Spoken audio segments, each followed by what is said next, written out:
ulu apa ulu? Makanya orang-orang terhormat disimbolkan dengan kepala. Kepala daerah kabupaten Binjai, kepala wilayah kecamatan, kepala kelurahan, kepala dusun, kepala desa, kepala. Makanya kepala itu ada di atas, tidak ada kepala di bawah.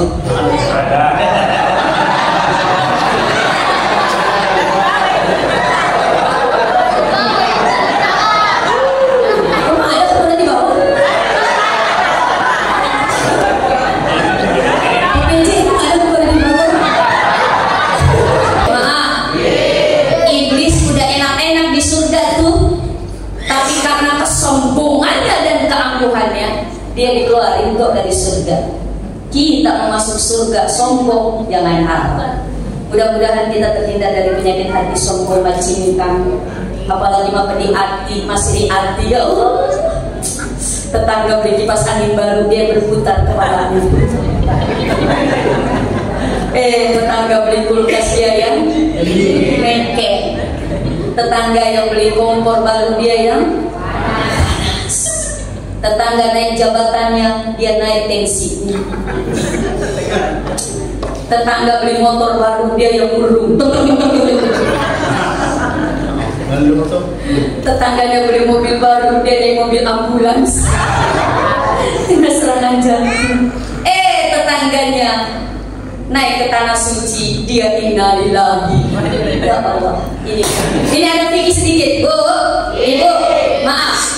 Kalau suami kita meninggal dunia, kita tidak boleh langsung menikah. 3 bulan, 4 bulan, 10 hari. Di dalam Al-Quran baru kita boleh menikah lagi. Ada namanya masa iddah. Kalau bapak, istri tak meninggal pagi, siang bisa langsung menikah.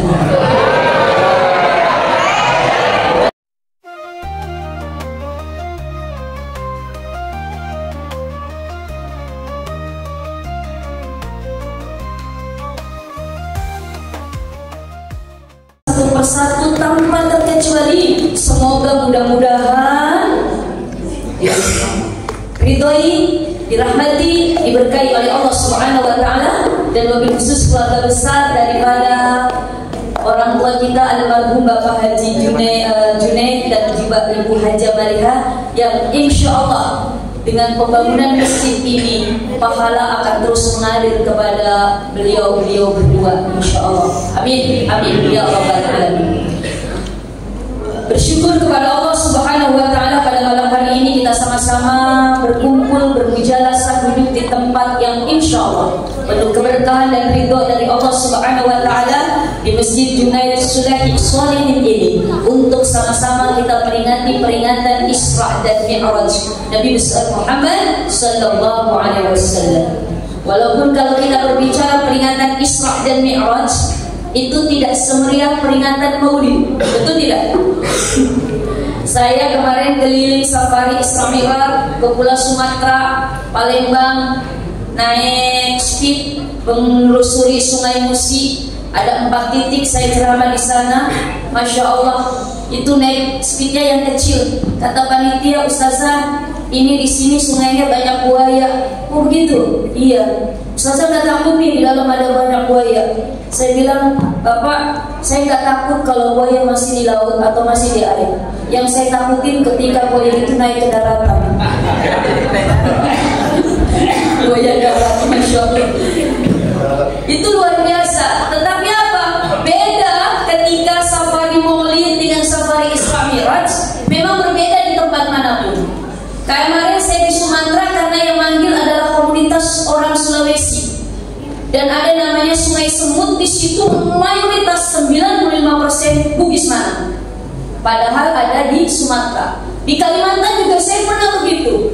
Bugis semua, orang Sulawesi semua. Di Papua juga begitu. Di Jawa apalagi, Masya Allah. Jadi orang Sulawesi itu ada di mana-mana. Saya ceramah di Kalimantan, banyak orang Sulawesi. Saya ceramah di Pulau Jawa, banyak orang Sulawesi. Di Papua, banyak orang Sulawesi. Bahkan saya ceramah di penjara, banyak juga orang Sulawesi. Masya Allah ya Kak Maria. Tapi intinya mohon maaf, ketika hadir di situ bukan peringatannya Alhamdulillah. Begitu juga dengan momen pada malam hari ini.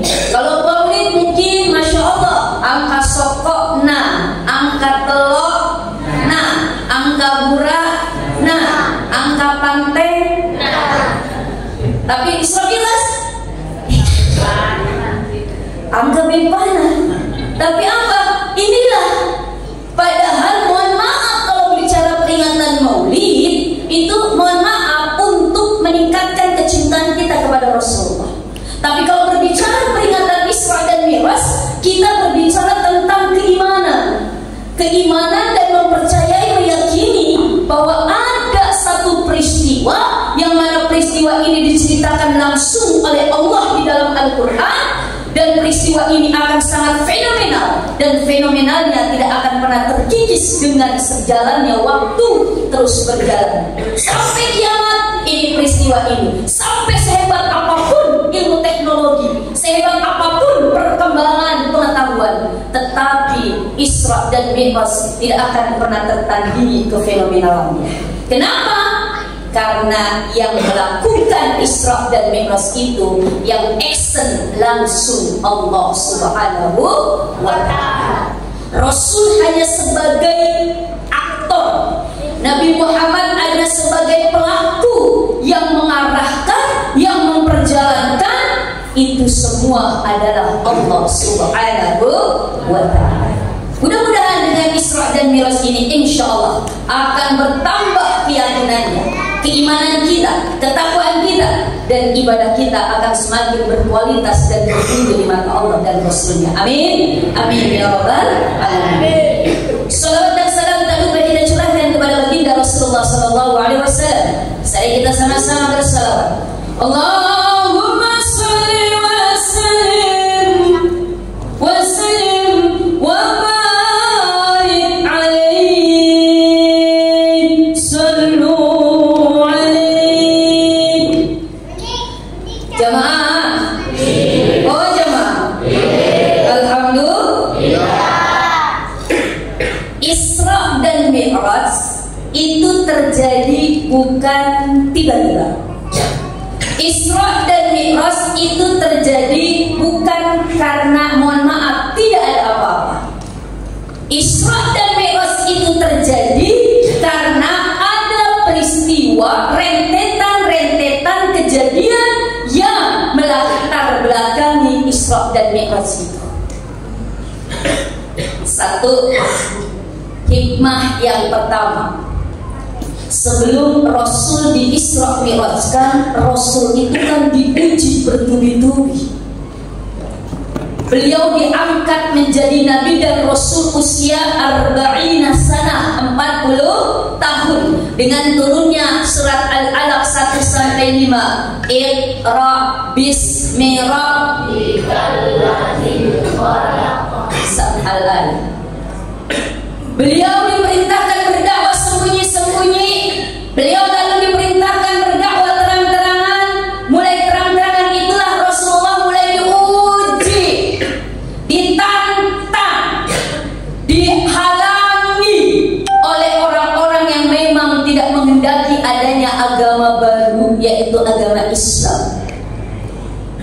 Abu Jahal, Abu Lahab, dan Abu Bosok, Abu yang lain itu.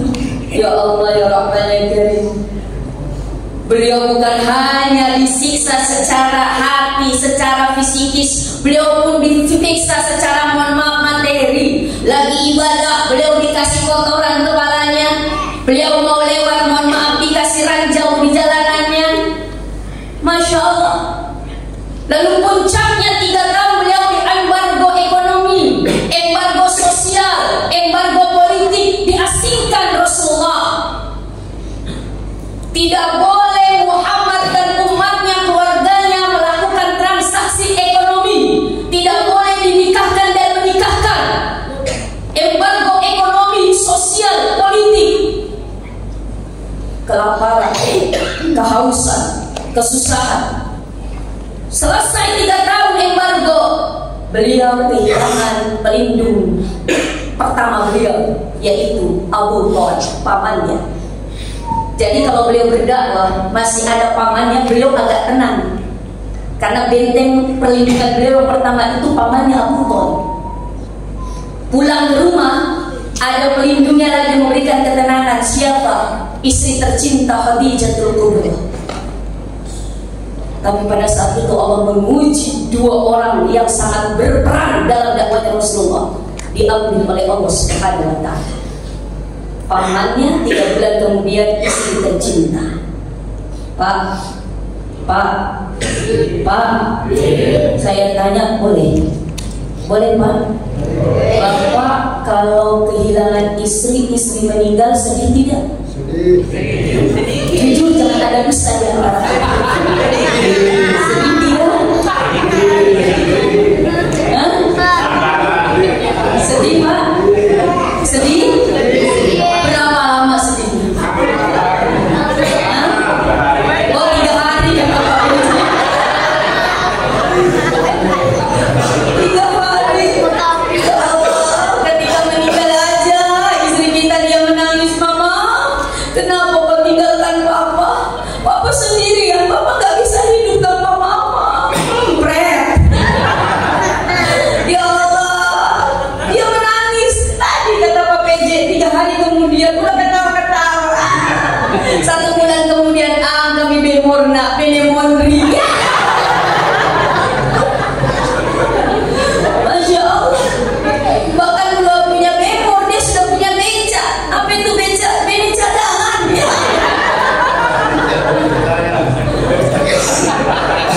Ini kayaknya Pak PJ sama Bapak BKD ini ketua, jangan dia kebetulan ketawa, jangan punya beca ini. Masya Allah ya Rahman ya Karim. Luar biasa. Tapi Pak, walaupun mohon maaf, tetap ada kesedihannya Pak ya.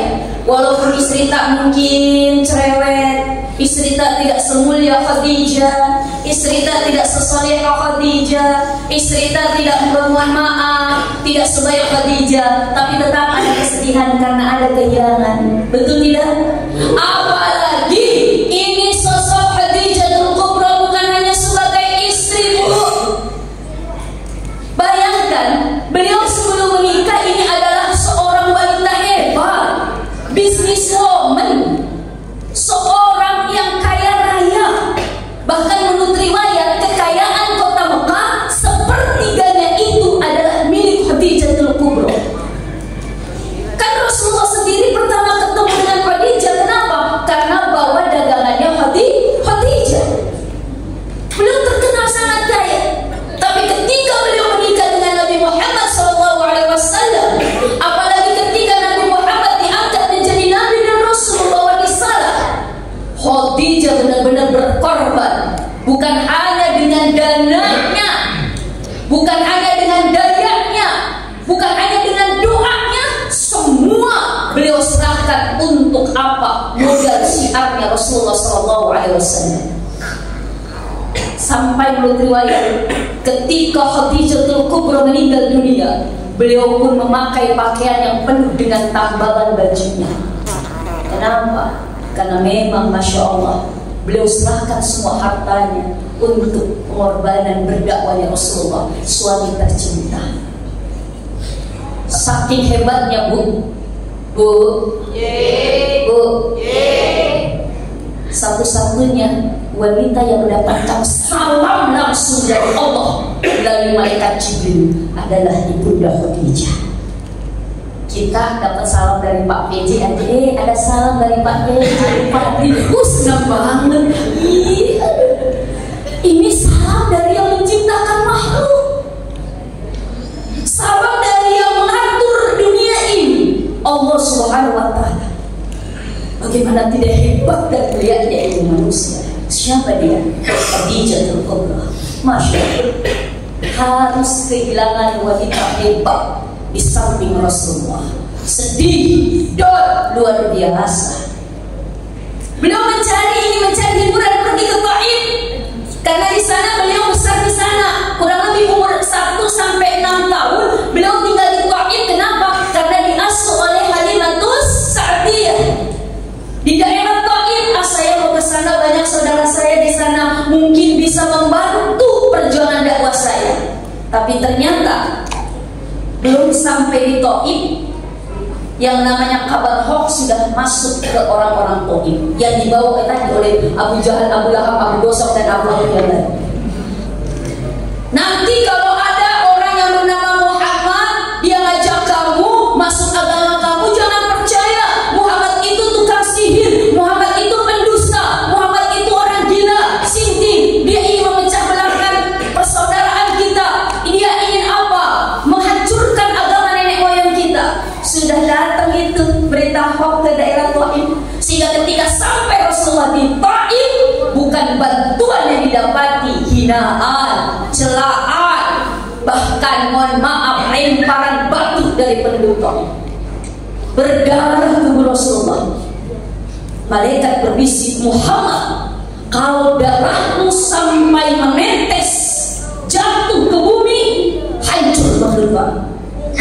Lihat, Rasulullah gak mau, walaupun dia mereka menghina dan melukai Rasulullah.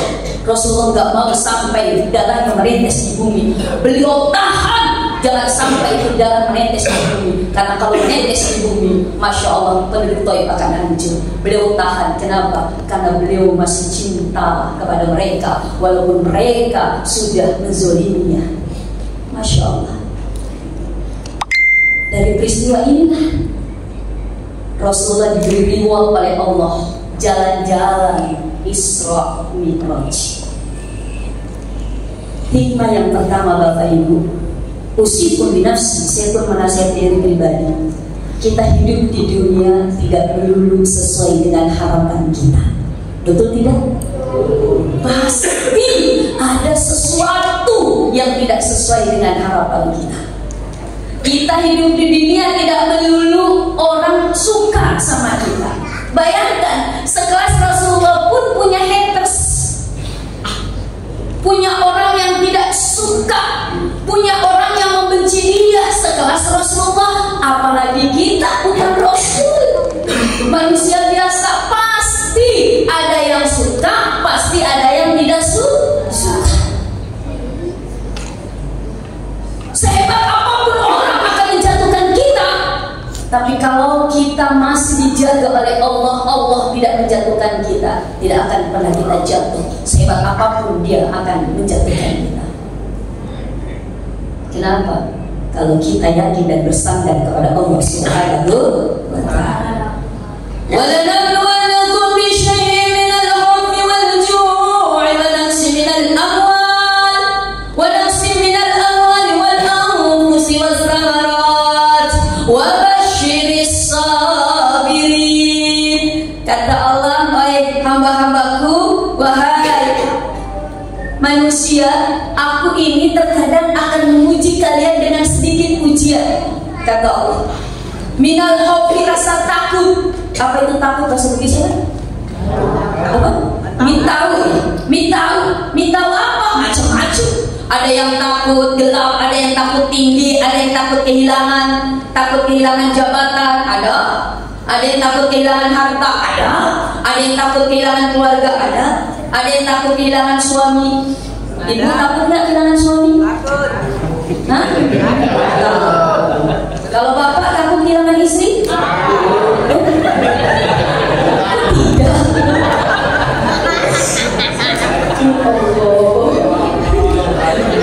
Ini bapak-bapak terhormat tidak takut kehilangan istri.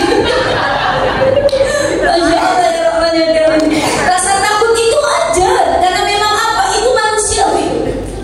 Minal khawfi wal ju', rasa lapar, wa nafsin, kurang apa? Minal amwal, ada orang yang diberi ujian kurang harta. Wal anfus, berkurangnya jiwa, kematian adalah berkurangnya jiwa. Orang-orang yang di sekitar kita yang kita sayangi satu persatu meninggalkan kita, itu ujian. Wasamarat, dan kurangnya buah-buahan. Hasil pekerjaan kita tidak sesuai dengan harapan kita, panennya tidak berhasil, kebunnya tidak berhasil. Oh, itu ujian, kata Allah. Wa basyiris sabirin, berikan kabar gembira kepada orang-orang yang sabar. Siapa orang-orang yang sabar? Alladzina idza asabatuhum musibah, orang-orang yang ketika dikasih ujian oleh Allah, apapun bentuk ujiannya, qalu, mereka dengan keyakinan berkata, inna lillahi wa inna ilaihi raji'un. Sesungguhnya kita milik Allah. Harta, jabatan, keluarga titipan. Titipan. Maka belajar sama tukang parkir sekali-kali lah. Coba tukang parkir Bapak Ibu, lihat deh tukang parkir. Sebanyak apapun kendaraan yang datang kepadanya, tidak membuat dia petenteng-petenteng, tidak membuat dia sombong. Padahal banyak tuh kendaraan di sekitarnya, tapi ketika kendaraan itu pergi dari sisinya, tidak membuat dia sedih bahkan menangis. Kenapa tukang parkir begitu? Hah?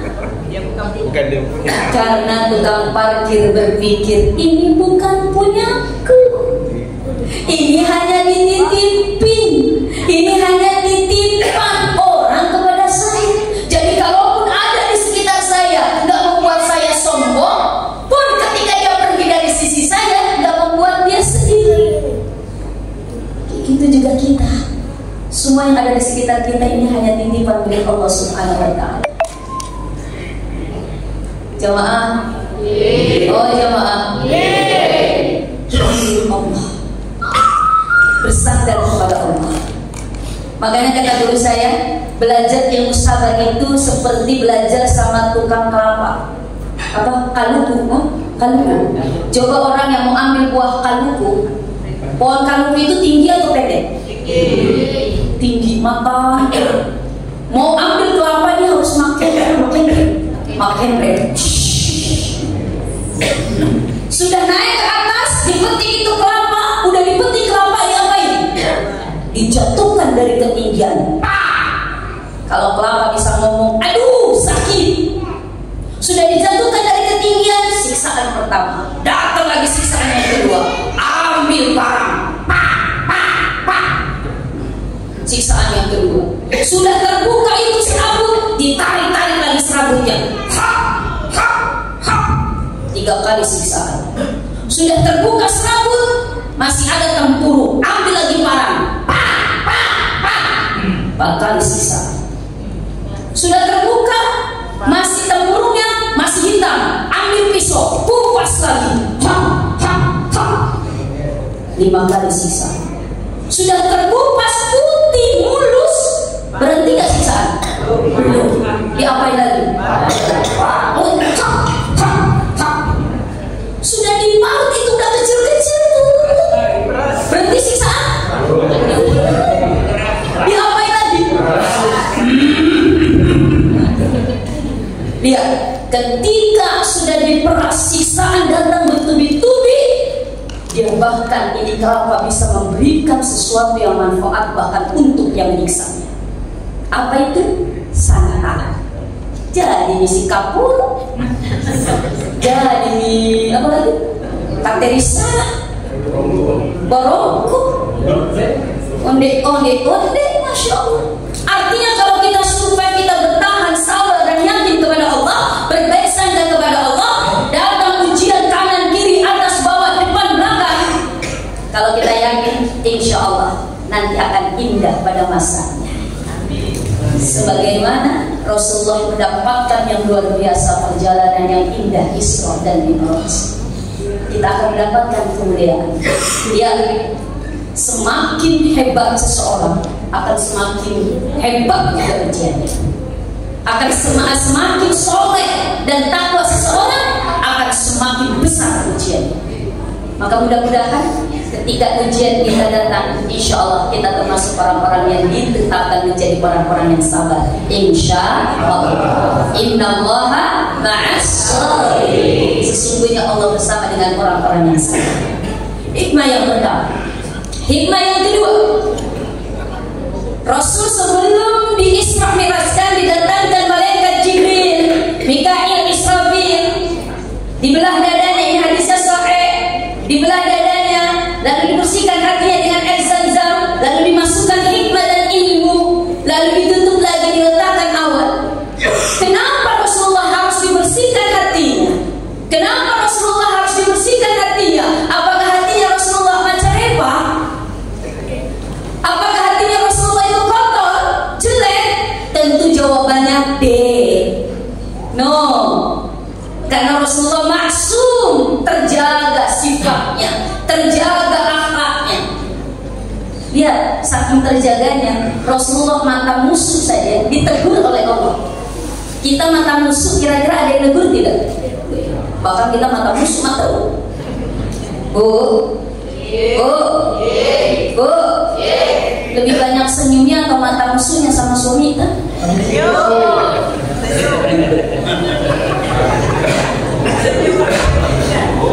Masya Allah. Senyum kalau tanggal muda Pak ya. Ada uang abang sayang, tak ada uang abang di. Ya Allah.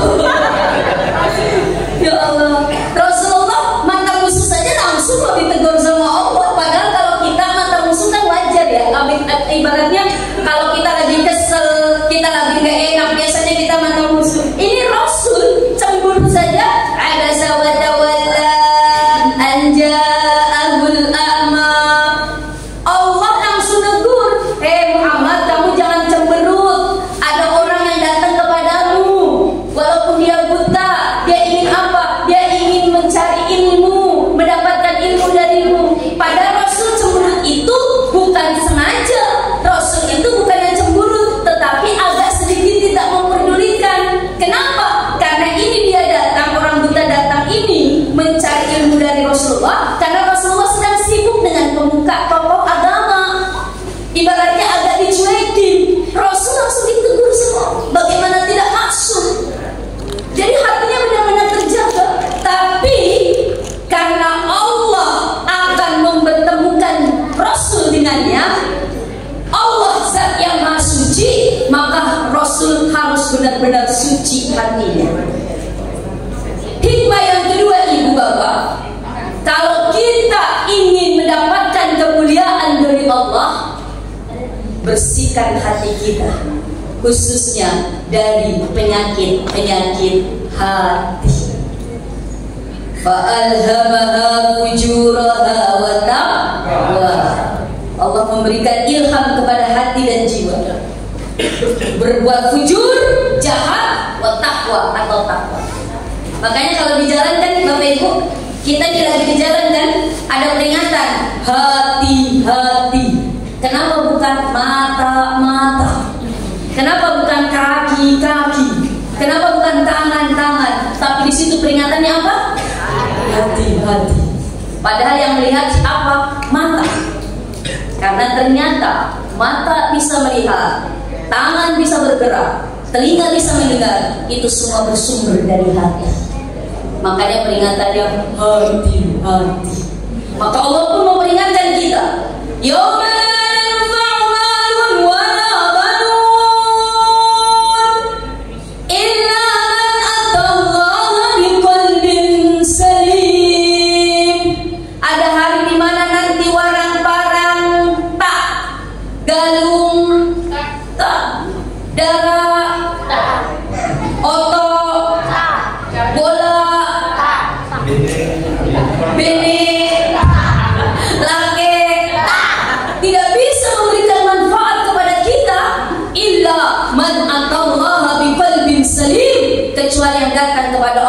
hati yang selamat, dengan hati yang bersih, selamat dari penyakit-penyakit hati. Apa itu penyakit hati? Syirik, menduakan Allah, menselingkuhi Allah. Bu, Ibu marah nggak kalau diselingkuhi? Ya Allah, apalagi bapak, harga dirinya terasa terinjak-injak. Masya Allah. Ini Allah juga marah ketika ada hamba-hambanya yang berselingkuh. Katanya iyyaka na'budu wa iyyaka nasta'in. Hanya kepadamu lah ya Allah kami beribadah, hanya kepadamu lah ya Allah kami meminta pertolongan. Tapi prakteknya mau kayak, kalau di Jawa ada yang namanya ngepet. Ngepet itu apa? Itu yang pelihara babi ngepet. Mohon maaf, mau kayak dia beli tuyul. Di Jawa itu ada namanya Gunung Kawi. Gunung Kawi itu tempat jual beli tuyul jin. Jadi orang-orang yang mau kaya jalan ekspres, dia melihara tuyul. Tuyulnya yang kerja, dia cuma nungguin lilin aja. Masya Allah. Mau jadi pejabat, pergi ke Mbak Dukun. Mau jadi orang sukses, pergi ke orang pintar. Berarti bukan ia kanak budu, tapi ia kanak dukun. La tusyrik billah. Jangan duakan Allah. Inna syirka la zulmun azim. Karena perbuatan syirik itu adalah dosa besar. Apalagi penyakit hati, mabor, macing, mapediat, masiriat, masek, makut, mangong, mengoak, macece, mengoak, mabor, macingkam, merasa dirinya paling hebat, merasa dirinya nomor satu, merasa dirinya paling tercantik, tertampan, terhormat, terkaya, terpandang, ya terlah. Nih, kaitannya dengan oleh-oleh Isra, sholat. Coba kita perhatikan gerakan sholat bagaimana. Gerakan sholat itu salah satunya mengajarkan kita punya sifat moral tawadhu, rendah hati. Coba kita perhatikan gerakan sholat. Maaf, Pak, Bu, anggota tubuh kita yang paling terhormat apa? Kepala. Ulu apa ulu? Makanya orang-orang terhormat disimbolkan dengan kepala. Kepala daerah kabupaten Bimbing, kepala wilayah kecamatan, kepala kelurahan, kepala dusun, kepala desa, kepala. Makanya kepala itu ada di atas, tidak ada kepala di bawah.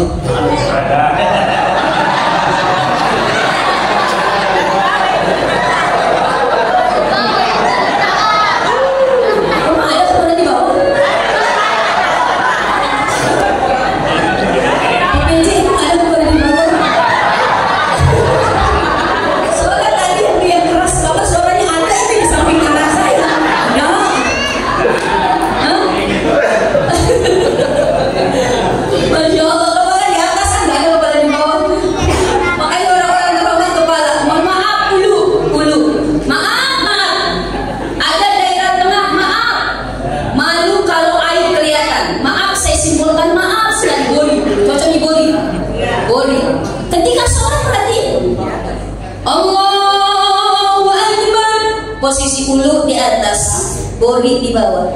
Ulu bilang sama Bori, Bori, kamu hina, kamu gak ada artinya. Saya lo hebat karena saya di atas. Ulu bilang sama Bori. Bori bilang, Ulu aja nama Boroki. Nanti suatu-waktu kita sama.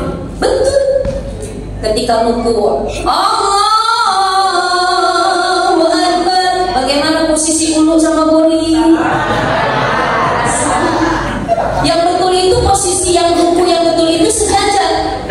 Rasul dalam hadis mengatakan kalau menaruh air di gelas itu air tidak tumpah, itu ruku yang benar. Jadi nggak boleh terlalu nunduk sekali, nggak boleh juga mendekat. Itu apa sejajar? Bori bilang sama ulu, pada ngoi. Ini pun tidak selamanya tidak. Sami'allahu liman hamidah. Ulu bilang lagi sama Bori, saya di atas lagi. Tapi ini pun gak selamanya lagi. Lalu sujud. Allahu Akbar. Bagaimana posisi Bori? Lebih tinggi daripada ulu. Bori bilang sama ulu, lihat sekarang dirimu. Tadi kamu menyombongkan diri, tadi kamu hinakan saya karena saya lebih rendah kedudukannya dari engkau. Tapi sekarang lihat, kedudukanmu lebih rendah dari saya. Bahkan saya yang kau hinakan, kata ini Bori. Tidak diperintahkan oleh Allah mencium tanah. Kamu yang merasa hebat, kamu yang merasa tinggi, diperintahkan oleh Allah mencium tanah 1 rakaat 2 kali, 17 rakaat minimal. Sholat wajib 34 kali 1 hari 1 malam. Engkau diperintahkan mencium tanah.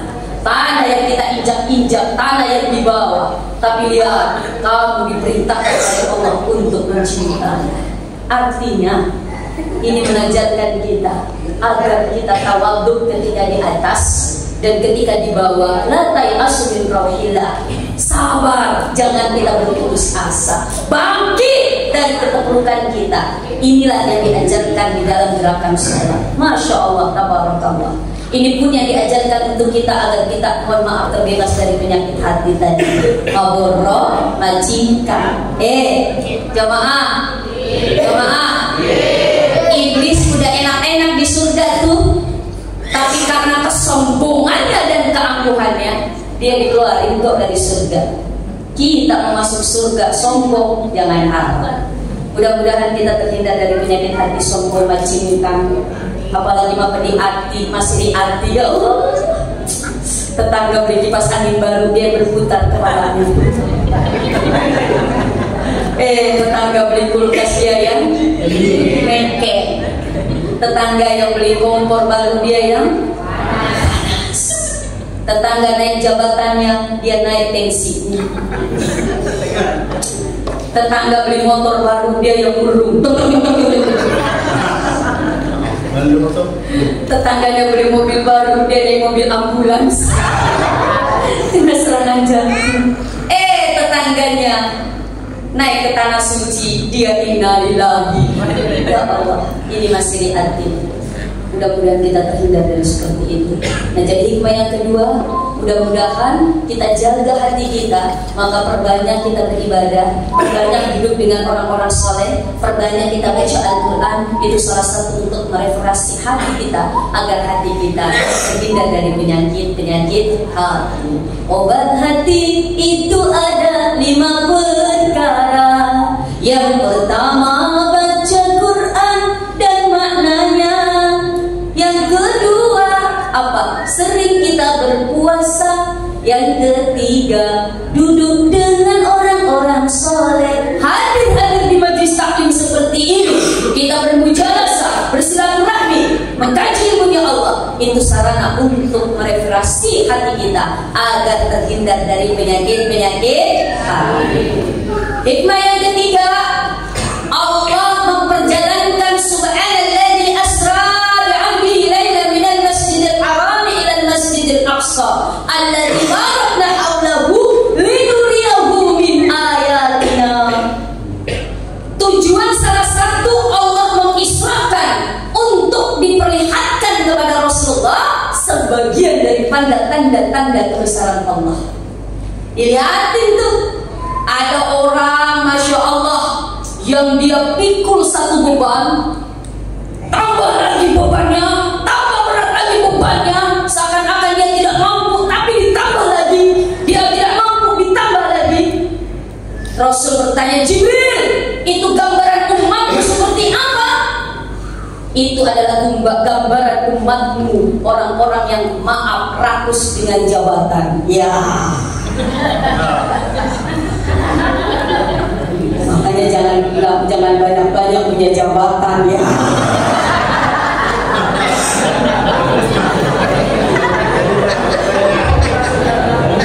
Semakin banyak jabatan, semakin banyak pertanggungjawabannya, ya. Kita doakan mudah-mudahan para pemimpin kita, para pejabat kita mampu untuk mengemban amanah tersebut. Amin. Kita doakan, walaupun banyak tapi bisa terrealisasi semua, amanah semua, itu kan banyak, artinya memberikan manfaat untuk orang lainnya. Kecuali dia tidak mampu tapi mau jabatan, dia tidak mampu mau jabatan ini, mau jabatan ini, mau jabatan ini. Inilah gambaran orang yang tadi diperlihatkan oleh Rasul, oleh Allah kepada Rasulullah Sallallahu Alaihi Wasallam.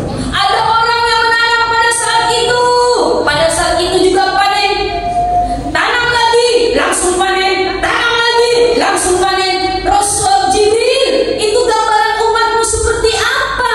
Gambaran umatmu seperti apa yang begitu indah? Dia menanam pada saat itu, dia panen juga pada saat itu.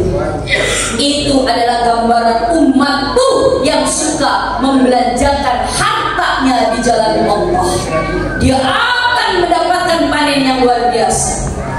Dia tidak berhitung untuk di jalan Allah.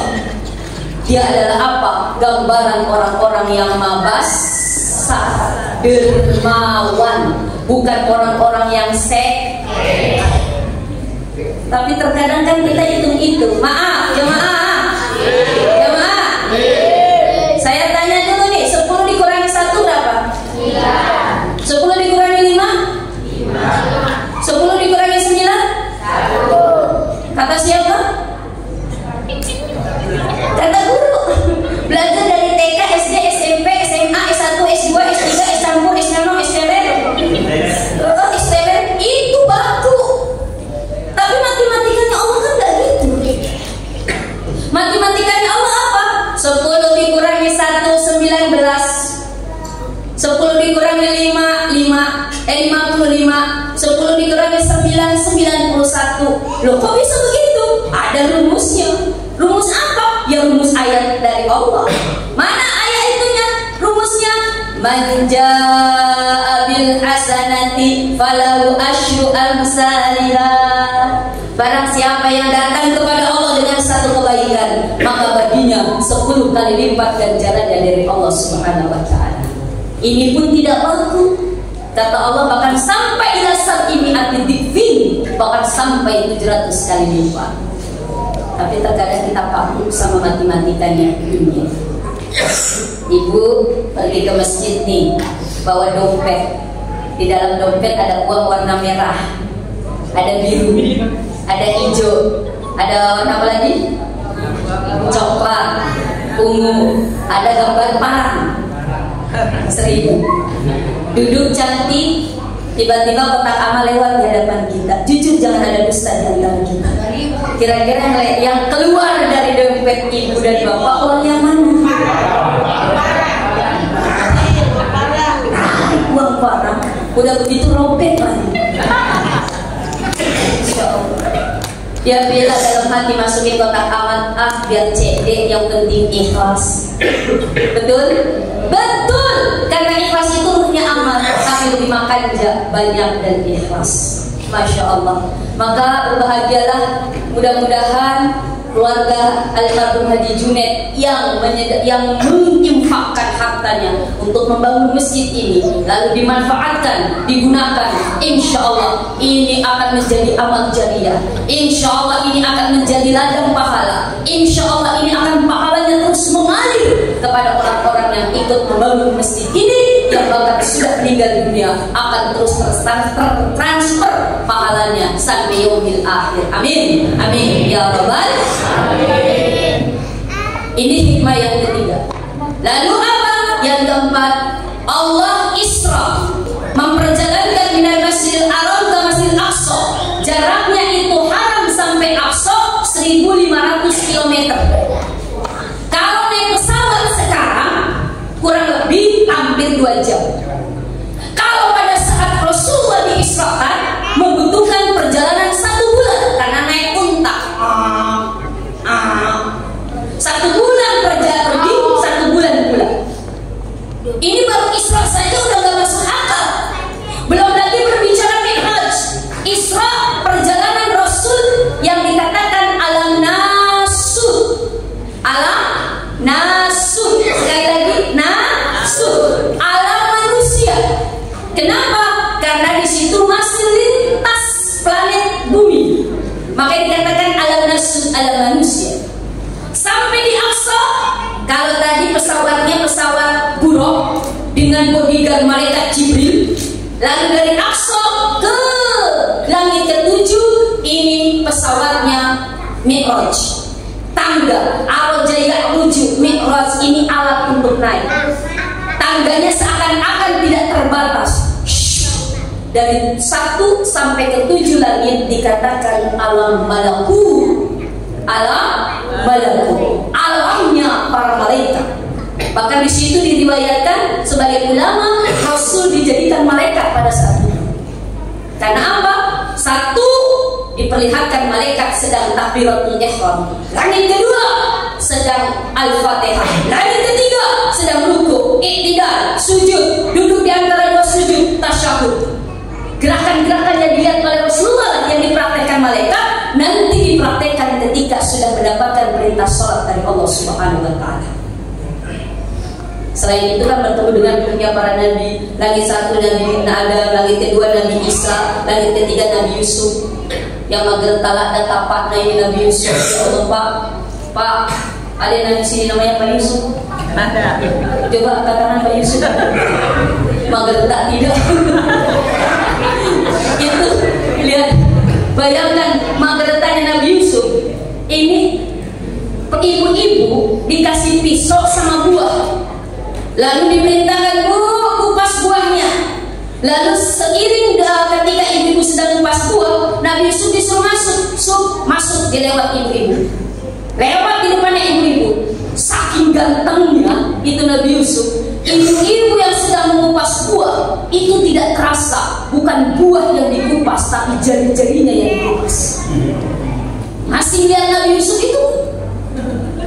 Pas Nabi Yusuf sudah tidak bisa dilihat lagi, sudah tidak ada dalam pandangannya, baru mereka teriak, kerasa sakit. Kenapa? Karena bukan buah yang dikupas jari-jari. Saking magertannya Nabi Yusuf. Nah, karena magertannya Nabi Yusuf itulah Siti Zulaikha, ibu angkatnya, pun terpesona dan tertarik, sehingga timbullah fitnah. Nah, untuk meredam fitnah, Nabi Yusuf bela-belain, biar saya masuk penjara walaupun saya tidak salah. Itu Nabi Yusuf. Salahnya masuk penjara karena magerta. Karena magerta. Tapi alhamdulillah keluar dari penjara, Nabi Yusuf jadi pejabat, jadi menteri keuangan. Ini Nabi Yusuf. Masuk penjara dulu baru jadi pejabat. Kalau orang sekarang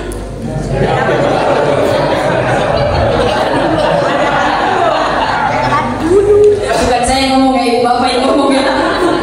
Masya Allah. Tapi mudah-mudahan pejabat-pejabat kita tidak seperti itu. Amin. Amin ya Rabbal alamin. Masya Allah. Di langit ketiga, langit keempat bertemu Nabi Idris, langit kelima bertemu Nabi Harun, langit keenam bertemu Nabi Musa, langit ketujuh bertemu dengan Nabi Ibrahim alaihissalam yang sedang bersandar di Baitul Ma'mur.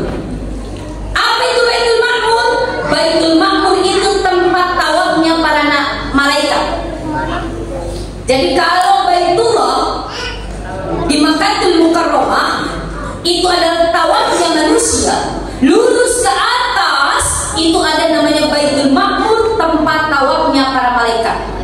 Setiap hari 70.000 malaikat masuk ke Baitul Ma'mur untuk melaksanakan tawaf dan tidak pernah keluar lagi. Saking banyaknya malaikat Allah ciptakan. Bahkan di dalam kitab Tafaidul Akbar, setiap helai daun yang ada di dunia itu ada malaikatnya. Masya Allah, saking banyaknya. Itu Nabi Ibrahim sedang bersandar di Baitul Ma'mur. Sampai di langit ketujuh, ini alam malakut, tidak sampai di situ. Lanjut Rasul perjalanannya ke alam lahut. Alam lahut, alam ketuhanan. Tapi ketika menuju alam lahut, Rasulullah sendirian, tidak ditemani malaikat Jibril. Jibril bilang sama Rasulullah, Muhammad istamir matruki. Loh. Kenapa Jibril? Saya ditinggal sendirian. Maaf, level saya cukup sampai di sini. Kalau saya lanjutkan perjalanan, hancur saya. Masya Allah. Padahal malaikat tercipta dari cahaya, tapi kedudukannya dikalahkan oleh kedudukan Rasulullah SAW. Makanya ada syair itu sering kita baca. Anta syamsun, anta badrun, anta nurum fawqa nuri. Padahal ngopa. Anta syamsun, anta badrun, anta nurum fawqa nuri. Engkau cahaya, engkau bagaikan matahari, engkau bagaikan rembulan, anta nur fawqa nur. Engkau cahaya di atas cahaya. Masya Allah. Sampai di alam lahut, alam ketuhanan, satu tempat yang tak bertempat. Apa maksudnya ini Ustaz? Tempat tak bertempat karena Allah tidak membutuhkan tempat. Laisa kamitslihi syai'un. Allah berbeda dengan kita. Muhalafatul lil hawadits, berbeda dengan makhluk. Kalau kita membutuhkan tempat nih, sekarang di Masjid Junaid Shalihin, mungkin 1 jam kemudian ada di rumah jabatan, nanti berapa jam kemudian ada di mana? Ada di mana? Beliau membutuhkan tempat, tapi Allah keberadaannya tidak membutuhkan tempat. Makanya alamnya seperti apa? Wallahu a'lam bishawab. Yang akan tak bertepi dan memang wallahu a'lam. Sehingga ketika sampai di alam lahut, saking terpesona dan terperanjatnya Rasulullah, keluarlah kata-kata at-tahiyyatul mubarakatus salawatut thayyibatu lillah. Kebaikan penghormatan itu milikmu ya Allah. Allah mendengar itu langsung balas, assalamu alayka ayyuhan nabiyyu wa rahmatullahi wa barakatuh. Salam sejahtera untuk engkau. Kak di situ assalamu alayka, kak di situ anta, kamu. Artinya orang yang berbicara dengan orang yang diajak bicara dekat. Kita kan kalau ngomong itu, bagaimana kabar kak? Kan dekat yang diajak bicara dengan yang berbicara. Kita, anta, di situ assalamu alayka. Allah dekat sekali dengan Rasulullah. Makanya katanya assalamu alayka ayyuhan nabiyyu wa rahmatullah. Salam sejahtera untuk engkau Muhammad. Rasul mendapatkan salam dari Allah, tidak ingin dia nikmati sendiri. Dia ingat umatnya, kita. Lalu Rasul menjawab, assalamu alayna wa ala ibadillahis shalihin. Salam sejahtera juga untuk hamba-Hamba-Mu ya Allah yang berbuat amal saleh. Mendengar dialog antara Allah dan Rasul, malaikat dari 1 sampai ke 7 langit serentak mengucapkan kalimat asyhadu an la ilaha illallah wa asyhadu anna Muhammadar Rasulullah. Dialog itulah, kata-kata itulah yang kita baca ketika kita sholat di tahiyat di duduk tasyahud. Lalu kenapa di tasyahud akhir ada Allahumma shalli ala sayyidina Muhammad wa ala ali sayyidina Muhammad kama shallaita ala Ibrahim wa ala ali Ibrahim. Kenapa ada Ibrahim di situ?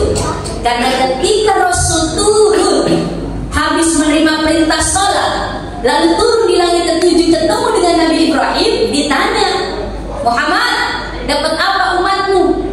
Perintah salat. Berapa? Awalnya 50, tapi alhamdulillah 5 waktu. Mampu umatmu? Insya Allah itu ketetapan dari Allah. Maka Nabi Ibrahim bilang, sampaikan salamku kepada umatmu yang mampu melakukan dan melaksanakan perintah Allah tersebut. Karena Nabi Ibrahim mengucapkan salam kepada kita, maka kita jawab salamnya Nabi Ibrahim. Kama shalaita ala Ibrahim wa ala ali Ibrahim wa barik ala Muhammad wa ala ali Muhammad. Ketemu di langit ke-6, ketemu Nabi Musa. Perintah sholat 5 waktu kepada umatnya. Nabi Musa menangis. Menangis kenapa? Menangis antara malu. Ya Allah, umatnya Nabi Muhammad yang kecil-kecil, bicu-bicu, dibandingkan dengan umatnya Nabi Musa yang tinggi-tinggi. Tapi apa? Ternyata umatnya Nabi Muhammad sholatnya lebih banyak daripada Nabi Musa. Nabi Musa itu sholatnya cuma 2, petang dan pagi. Kita 5 waktu, subuh, zuhur, asar, maghrib, isya. Masya Allah. Sehingga beliau menangis betapa hebat dan istimewanya umatnya Nabi Muhammad SAW. Maka ibu bapak, kita yang sudah dengar begitu hebat perintah sholat ini, jangan kita sia-siakan perintah Allah sehebat apapun aktivitas kita. Ajalah subuh kesiangan, zuhur kerepotan, asar di perjalanan, maghrib kecapean, isya kamu sumpah jangan. Subuh kesiangan, Allahu Akbar, Allahu Akbar. Allah udah panggil tuh. As-salatu khairum minan naum. Kalau Indonesia begitu. Makanya as-salatu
kafir.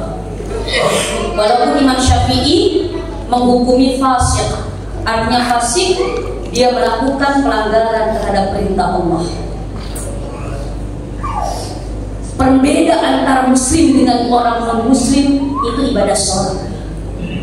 Non-muslim ada mengerjakan ibadah seperti kita, puasa. Orang Hindu ada nyepi.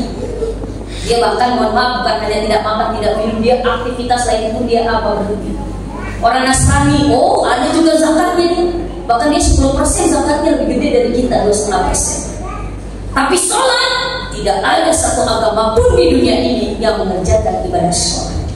Sholat ini merupakan ciri khas daripada ibadah yang memang disitulah, apalagi ketika sujud adalah waktu yang amat sangat dekat kedudukan kita dengan Allah Subhanahu wa Ta'ala. Walaupun praktiknya, mohon maaf, banyak perbedaan kita ketika sholat. Contoh, ada yang gulung, ada yang tidak. Ada yang Fatihahnya pakai basmalah, ada yang tidak. Perbedaan itu indah.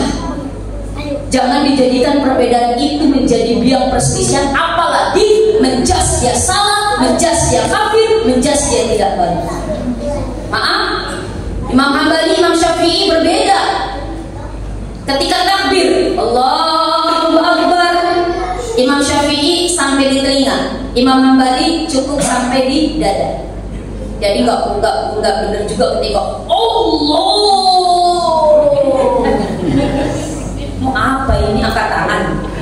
Saya pernah sementara duduk lagi ngaji di Masjidil Haram, enak lagi ngaji, tiba-tiba ada orang Turki datang nyempil, dia langsung Allah.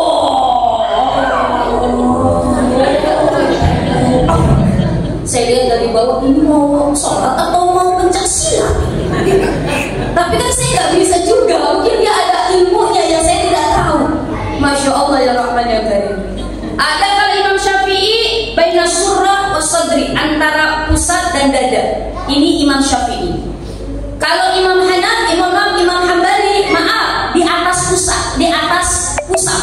Apa ini, apa, posisi? Di atas posisi sekarang. Kalau Imam Hanafi, maaf, di bawah posisi begini. Kenapa ketawa? Ada juga Imam Syafi'i pendapat yang kedua di dada. Maaf, ini Imam Al-Maliki. Ada juga Imam Syafi'i, mohon maaf, di jantung. Mana sih jantung? Sebelah mana jantung? Nah, jantung. Jadi apa? Allahu Akbar. Jadi kalau kita melihat ada yang sholatnya seperti itu, jangan langsung menjudge, ih salah, ih nggak benar. Itu ada madhabnya, itu ilmu. Tapi tidak ada Allahu Akbar, tidak ada. Ini mah capek deh. Masya Allah ya Rahman ya Allah. Ketika juga tahiyat, asyhadu an la ilaha illallah. Imam Syafi'i itu dari illallah sampai innaka hamidum majid tutup. Imam Syafi'i. Imam Hanafi, asyhadu an la ilaha illallah, tutup lagi.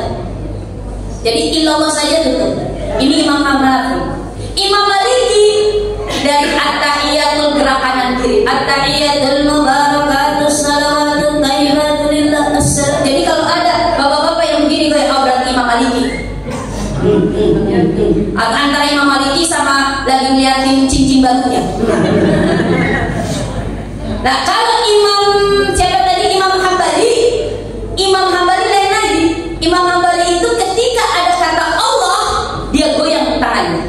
At-tahiyatul mubarakatus salawatut thayyibah. Assalamu alayka ayyuhan nabi rahmatullah. Assalamu alayna wa ala ibadillahi sholihin. Asyhadu an la ilaha illallah, asyhadu anna rasulullah. Jadi ada Allah. Ini kenapa saya ceritakan ini, Bapak, sekali lagi, ketika Bapak mendapati orang sholatnya seperti itu, jangan tadi kita menjudge itu tidak baik, itu salah. Oh, itu Imam Hambali. Oh, itu Imam Hambali. Oh, itu Imam Syafi'i. Begitu juga dengan basmalah. Mohon maaf, ada teman saya sholat di Masjid Haram. Sebelah kanannya orang India, sebelah kirinya orang Irak. Orang India itu asyhadu an la ilaha illallah, muter tangan. Seorang Irak asyhadu an la ilaha illallah, turun naik, itu. Nah sedangkan teman saya diem aja tuh, asyhadu an la ilaha illallah. Selesai sholat, penasaran tuh teman saya. Dia tanya sama orang India, yes. Sahrukan kuch mutahi, yes. Tuh masuk air, yes. Dimana asyhadu an la ilaha illallah, tangannya muter-muter. Oh dia ada jawabannya. Dia bilang, oh saya bersaksi asyhadu an la ilaha illallah, saya bersaksi tidak ada Tuhan selain Allah. Allah Rabbul Alamin. Allah itu penguasa alam semesta. Maka tangan saya muter sebagai simbol alam semesta. Oh, masuk akal ya? Irak, yes. Saddam Hussein, yes. Isbir, yes. Di mana asyhadu an la ilaha illallah, naik turun, hitung. Oh dia juga punya ini, punya pendapat dan punya dalilnya. Oh saya bersaksi tidak ada Tuhan selain Allah. Allah Rabbus samawati wal ardh. Allah itu penguasa langit dan bumi. Maka tangan saya naik turun sebagai simbol langit dan bumi. Oh masuk akal kan? Giliran teman saya Indonesia, yes. Prabowo, yes. Di mana asyhadu an la ilaha illallah, diam aja. Wah teman saya bingung apa jawabannya. Oh dia punya jawaban. Oh saya punya jawaban. Asyhadu an la ilaha illallah, saya bersaksi tidak ada Tuhan selain Allah. Nastaqim fi ibadatillah, kita harus lurus tegak dalam beribadah kepada Allah. Gak boleh goyang kanan kiri atas bawah. Dan ini sebagai simbol Allahu ahad. Oh iya. Jadi apa? Yang diem aja betul multi keyakinannya. Yang naik turun betul multi keyakinannya. Yang muter-muter betul multi keyakinannya. Yang tidak betul, yang tidak tahiyat alias tidak sholat. Itu terkadang menjadi apa? Menjadi perselisihan. Begitu juga ketika sujud. Jamaah. Kira-kira ketika mau sujud lutut dulu atau tangan dulu? Tangan dulu. Ini dulu, lutut dulu atau tangan dulu? Hah? Tangan dulu atau lutut dulu?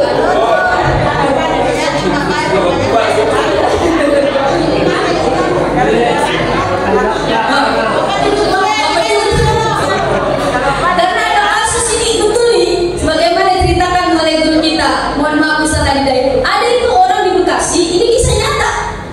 Suami istri hampir bercerai gara-gara persoalan lutut dan tangan. Suaminya belajar dari ustadz yang lain, istrinya belajar dari ustadz yang lain.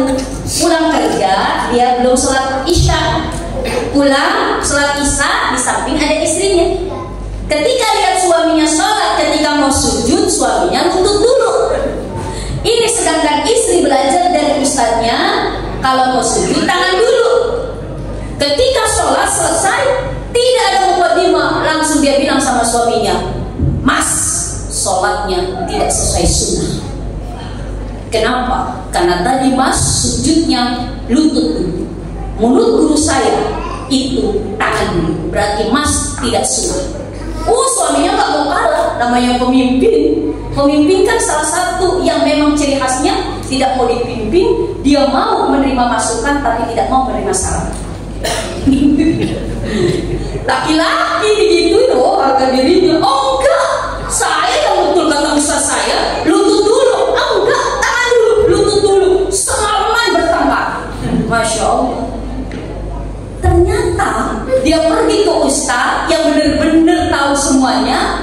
Ketahui itu ustaz, Pak, Bu, kalian semua berdua betul, gak ada yang salah. Kenapa? Karena kalau dari lutut dulu sujud itu hadis berdasarkan hadis riwayat Wa'il bin Jaham. Sedangkan yang tangan dulu hadis berdasarkan Abu Hurairah. Dua-duanya riwayat hadis dari Ahmad. Cuma beda nomor hadis saja. Kenapa bisa beda? Maaf, Wa'il ini lebih dahulu masuk Islam daripada Abu Hurairah. Abu Hurairah itu 3 tahun sebelum Rasulullah wafat baru masuk Islam. Beliau selama 3 tahun itu kejar. Beliau apa? Benar-benar memperhatikan Rasulullah, termasuk sifat-sifat sholatnya Rasulullah. Nah, ketika Abu Hurairah lihat Rasulullah sholat, apa? Tangan dulu. Falyadok yadaihi qabla rukbataihi. Kata Rasulullah, letakkanlah kedua tanganmu sebelum lututmu. Hadis Abu Hurairah.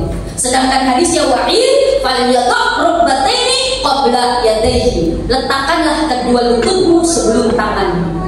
Oh, di sini ditarik kesimpulan asbabul wudhunya apa? Oh, kalau hadis wahid itu maaf, Rasulullah masih muda. Ya, jadi lutut dulu. Wal yadha rukbataini qabla yadayhi. Sedangkan hadisnya Abu Hurairah 3 tahun sebelum wafat, artinya Rasulullah usianya sudah 60 tahun. Jadi apa? Kata Rasulullah, fal yadha yadayhi qabla rukbatayhi. Letakkanlah kedua tanganmu sebelum lutut. Jadi apa? Oh, Rasulullah ketika sudah 60 tahun tangan dulu baru lutut. Jadi dua-duanya betul. Betul. Yang lutut dulu betul, yang tangan dulu betul, yang tidak betul yang kepala dulu.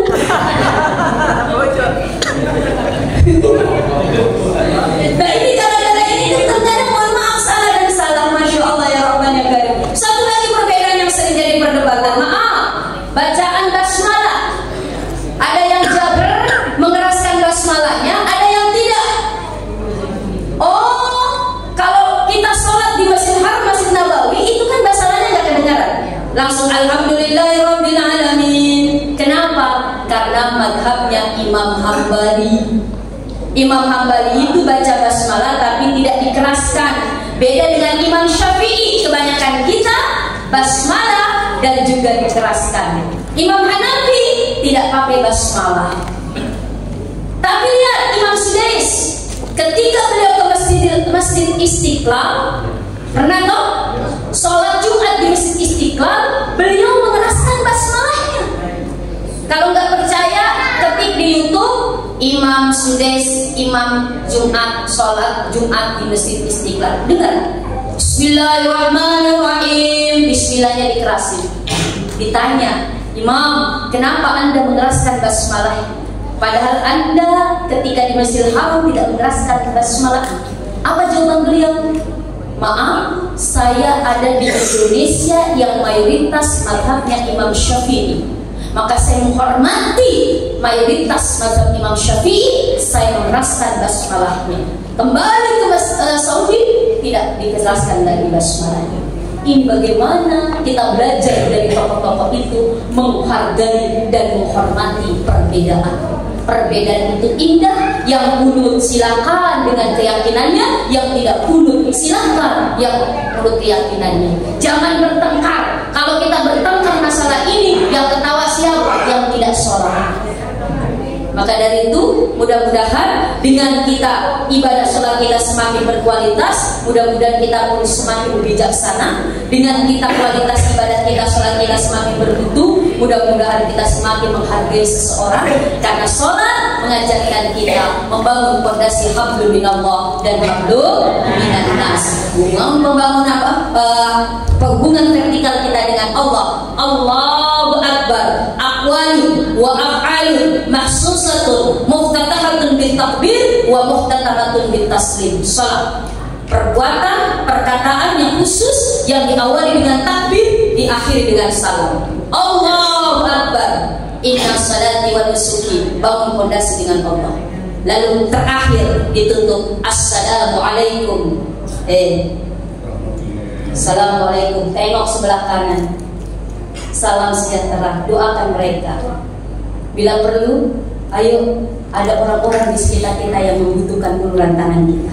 Anak-anak yatim, orang-orang miskin, janda-janda.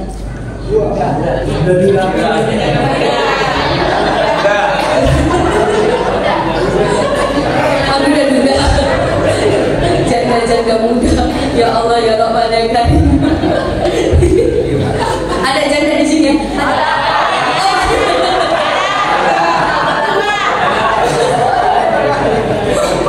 Mudah-mudahan janda di sini masuk ijazah. Apa ijazah? Ikatan janda solehah. Mudah-mudahan bukan masuk anggota Rojali. Tahu Rojali, rombongan janda liar. Ya Allah ya Rahman. Masya Allah. Salam sejahtera. Tengok kanan, tengok kiri. Yuk, orang-orang yang sholatnya baik pasti dia peka dan peduli kepada sesama manusia. Orang-orang yang sholatnya berkualitas pasti dia punya hati untuk mau berbagi kepada sesama manusia. Ara'aital ladzi yukadzibu bid-din fadzalikal ladzi yad'u wa la yahuddu 'ala ta'amil miskin fawailun lil musallin alladzina hum an salatihim alladzina hum yura'un wa yamna'una. Inti daripada ayat itu mengingatkan kita, ada orang-orang yang salat tapi salatnya celaka, dipandang masih celaka oleh Allah. Dia salat, siapa? Orang-orang yang salah satunya tidak peduli kepada sesama manusia. Nauzubillah, sungguh nauzubillah min dzalik. Padahal apa jemaah? Jemaah, rezeki kita kan cuma 3 kan? Ma'akalta, apa yang sudah kita makan lalu jadi kotoran, itu rezeki kita. Ini yang di depan ini belum tentu rezeki kita, Pak. Belum tentu, Pak. Belum dimakan. Yang di kotak belum tentu. Udah dimakan belum, Bu? Yang udah rezekinya, yang belum tentu. Masya Allah. Makan balik rangkok keluar jadi kotoran. Mandri telok keluar jadi kotoran. Mandri nasi kelengkok keluar jadi kotoran. Nggak mungkin mandri telok keluar telok. Dan yang mandi. Masya Allah. Ini rezeki kita. Yang kedua, rezeki kita adalah bisa apa yang sudah kita pakai dan usah. Itu adalah daleta. Baju, kerudung, sarung, kemeja yang sudah kita pakai itu adalah daleta. Yang masih belum dipakai belum tentu daleta. Ibu beli kerudung sebaya, Masolia cantik, tapi belum dipakai-pakai. Ditanya sama suaminya, Bu, kenapa tidak dipakai kerudung tak? Matupi puasa lebaran. Ternyata belum puasa mati. Rizki kita bukan, Bu? Rizkinya siapa?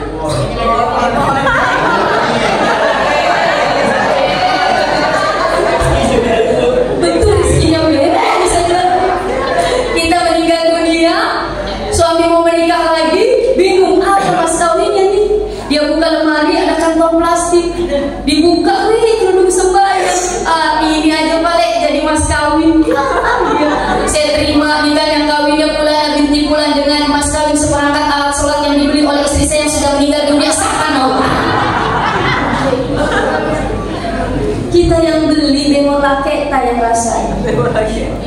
Ada juga bapak-bapak ngumpulin duit setengah mati, bisa beli mobil. Udah beli mobil, nggak dipakai-pakai ke mobil. Ada nggak yang begitu? Ada. Dia taruh mobilnya, dia tutup dengan kain, dia bedain kehujanan, kepanasan, naik motor. Ditanya, Pak, kenapa mobil tak tidak dipakai? Itu mobil baru tak? Ai, mantu mencari Pak.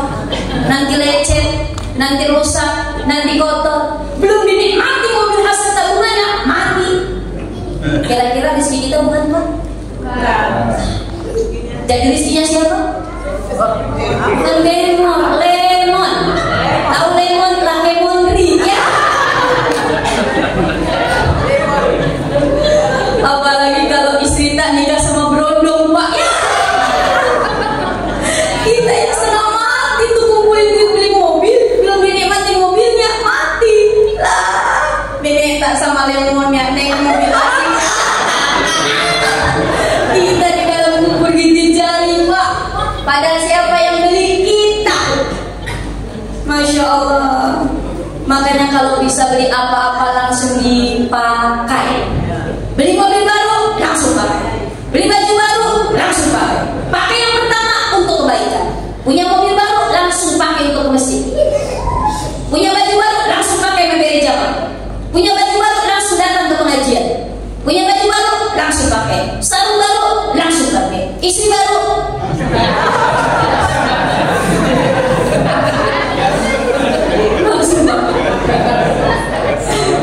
Ini ada pikir sedikit, Bu, Ibu, maaf.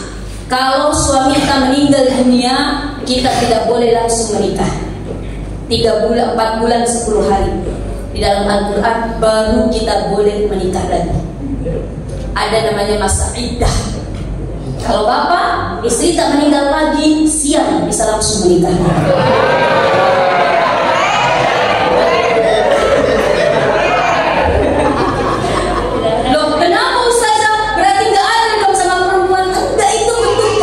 Allah dan bentuk penghargaan Allah Kenapa, Bu? Kenapa ada masa tunggu? Karena dikhawatirkan sebelum meninggal suami tak campur sama kita. Lalu mohon maaf meninggal besoknya, ditunggu dulu nih, dia hamil atau tidak. Kalau hamil jelas, oh ini anak suami yang sudah meninggal dunia, walaupun nanti dia menikah lagi dengan laki-laki lain. Jadi jelas nasabnya. Coba kalau meninggal langsung menikah lagi, padahal udah dicampuri sama suaminya, khawatir, ini bingung anak siapa? Suami yang sudah meninggal atau suami yang belakangan? Kalau bapak kan dia yang bertampung. Itu mapa tampung. Masya Allah. Tapi kan terlalu kalau bapak meninggal pagi, siangnya langsung menikah, terlalu. Makanya saya bilang sama suami saya, Pak, saya sering bercanda, Bunda rela kalau Abah nanti Bunda meninggal duluan, Abah menikah lagi, silakan, rela. Betul Bunda? Iya. Cuman tunggu kuburan Bunda kering dulu. Iya, kalau udah kering boleh menikah, iya. Tapi ada satu wasiat. Apa Bunda? Tolong sirami kuburan Bunda 3 kali 1 hari, pagi, siang, malam. Jadi nggak kering-kering gitu kuburannya.